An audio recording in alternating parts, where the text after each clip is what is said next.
నా దేశంలో ఉన్నంత మంచి మనుషులు ఇంకెక్కడ లేరు. ఎందుకంటే వేరే దేశంలో హిందూకి ఏమైనా అయితే మన దేశంలో ఉన్న హిందువులకు పౌరుషం పొడుచుకొచ్చేసి ఏం చేస్తారంటే ఇక్కడ ధర్నాలు చేస్తారు, లేకపోతే మొత్తం అన్ని తగలబెట్టేస్తారు, లేకపోతే మొత్తం ర్యాలీ పెట్టేస్తారు.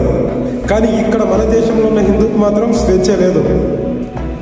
ఎందుకంటే నువ్వు తక్కువ కులముడి, నీకు అక్కడ అర్హత లేదు, ఉండాల్సింది.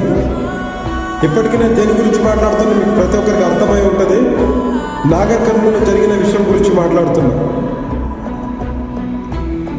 దేవుడి దర్శనం కోసమని వెళ్ళిన ఒక ఫ్యామిలీని కొట్టి వాళ్ళకి గుడి నుండి నెట్టేసి వాళ్ళని కొడుతూ ఆడవాళ్ళైతే వాడకూడని పదాలన్నీ వాడేసి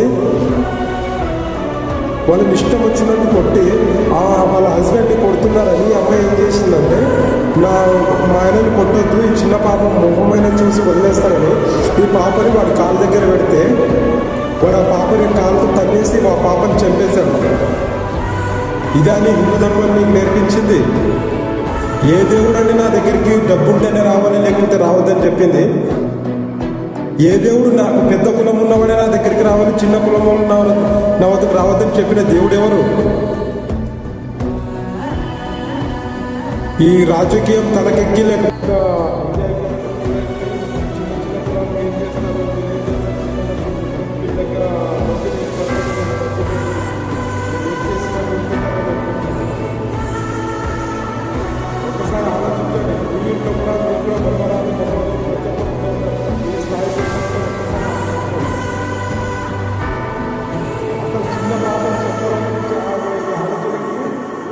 అక్కడే రెడీ రోడ్డు మీద చెప్పాలి. మీరు నిజంగా నాగర్ కర్నూలులో ఉన్న హిందువులు, మీరు నిజంగా హిందువులు అయితే వాటిని అక్కడే రోడ్డు మీద వాడిని నరికి చెప్పాలి. వేరే వాళ్ళ మతాల మీద ఏడవడం కాదండి. మనం ఏందో మనం చూసుకోవాలి. ఆ దేశమోడు ఈ దేశమోడు ఏదో చేస్తున్నాడు, ఏదో చెప్పుతున్నాడు అని కాదు. మన దేశంలో ఉన్న మన సన్యాసులు చెప్పుతున్నారు అందరినీ. దేవుడి పేరుతో రాజకీయాలు చేస్తూ, దేవుడి పేరుతో లంగాలెత్తుకొని అన్ని పనులు చేస్తూ ఒక్కసారి ఆలోచించండి ఫ్రెండ్స్. నేను ఏదైనా మాట్లాడేది తప్పుంటే కామెంట్లో చెప్పండి, ఓకేనా?